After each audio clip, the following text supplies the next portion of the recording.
আমরা যাত্রা শুরু করলাম। বিসমিল্লাহির রহমানির রহিম। সবাই দোয়া করবেন। তো ভিডিও করা হয় নাই, আজকে প্রথম থেকে ইনশাল্লাহ শেষ পর্যন্ত ভিডিও করব। সকলে সাথে থাকবেন এবং যাওয়ার সময় চারপাশে যে মনোরম পরিবেশ সেটা সবাই উপভোগ করবেন। আশা করি যারা চট্টগ্রামে আছেন তারাও দেখবেন এবং চট্টগ্রামের বাইরে যারা দেখতেছেন সকলে ভিডিওটা শেয়ার করবেন, কারণ আপনাদের ঐতিহ্যের সাথে জড়িত এই চট্টগ্রাম এলিভেটেড এক্সপ্রেসওয়ে। তো এটা যেহেতু এলিভেটেড এক্সপ্রেসওয়ে, এটার মধ্যে স্পিড ব্রেকআপ দেওয়া হয়েছিল, কিন্তু আমরা এখন প্রায় টাইগার বাস হয়ে যাচ্ছি। এটা হচ্ছে টাইগার বাসের মোড়।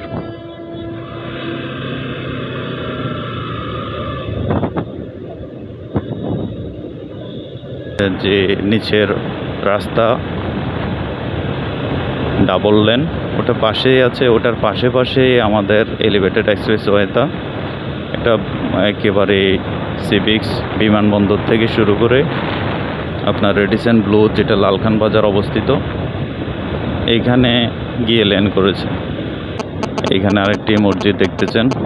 আসলে প্রত্যেকটি মসজিদের আশেপাশে বা পিছনে কোনো না কোনো আল্লাহর ওলির হাকিকত, কেরামত অবশ্যই আছে।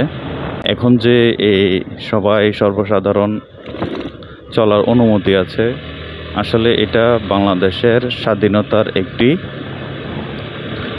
উজ্জ্বল দৃষ্টান্ত বলতে পারেন। কারণ আমার স্বাধীন দেশ, আমি স্বাধীনভাবে যদি চলতে না পারি, আমরা চাই 2 চাকা অথবা 3 চাকা যারা ড্রাইভ করতেছেন বা রাস্তায় চলাচল করতেছেন তাদের একই দাবি, আমাদের জন্য কোনো সীমাবদ্ধতা থাকতে পারবে না।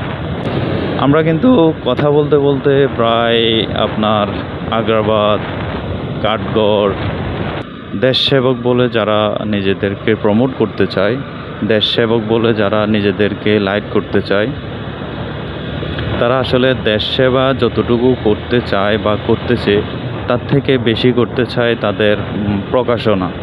তাদেরকে নিজেদেরকে প্রকাশ করতে চায়, নিজেদেরকে লাইট করতে চায় যে আমি এটা করেছি, আমি ওটা করেছি, আমি এটা করতেছি বা এটা করব, ওটা করব, এ ধরনের। মানে তাদের মধ্যে একটা আমিত্ব ভাব আমরা দেখতে পেয়েছি।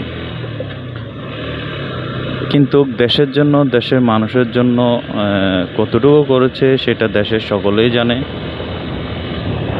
আমি থাকি আর আপনি থাকেন, দেশ কখনো এখন যেভাবে আছে 10 বছর পর এভাবে থাকবে না। এটা পরিবর্তন আসবেই, এটা স্বাভাবিক।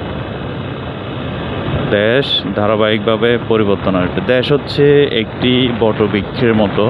আপনি যখন একটি বৃক্ষ রোপণ করবেন ছোট, দিন দিন এটা বৃদ্ধি হবে, দিন দিন এটা বড় হবে, ডালপাল বিভিন্ন শাখা প্রশাখা বিভিন্ন দিকে ছড়িয়ে এটা অনেক বড় আকার ধারণ করবে। এটা কোনো থেমে থাকার জিনিস না। বিভিন্ন দেশে আমাদের দেশের জনগণ গিয়ে পরিশ্রম করতেছে, কষ্ট করতেছে আমাদের দেশের জন্য। তো যারা বিদেশে আছেন, আমাদের দেশের জন্য রেমিটেন্স পাঠান, তাদেরকে আমি স্বাগত জানাই, আন্তরিক শুভেচ্ছা এবং অভিনন্দন জানাই। আপনাদের রেমিটেন্সের কারণে আমাদের অর্থনৈতিক চাকাগুলো ঘুরতেছে।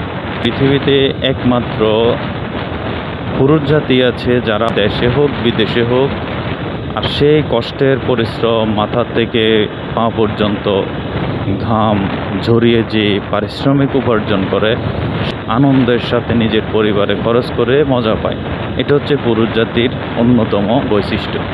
আমরা দেখতে পাচ্ছি একটি বিমান উড়ে যাচ্ছে, হয়তো লাইটের কারণে, সূর্যের তাপমাত্রার কারণে দেখা যাচ্ছে না, তারপরেও দেখানোর চেষ্টা করতেছি। লক্ষ্য করলে দেখতে পাই মোটামুটি যে সমুদ্রের যে একটি শীতল বাতাস, যে একটি শীতল মনোরম পরিবেশ। আশা করি কিছুক্ষণ পরে আমরা সিভিক্সে ল্যান্ড করব। এই যে আমরা যে বিমানবন্দর সিভিক্স, এখানে চলে আসলাম, আমাদের গন্তব্য। দেখা যাক আমরা ওই পাশে কতটুকু যেতে পারি।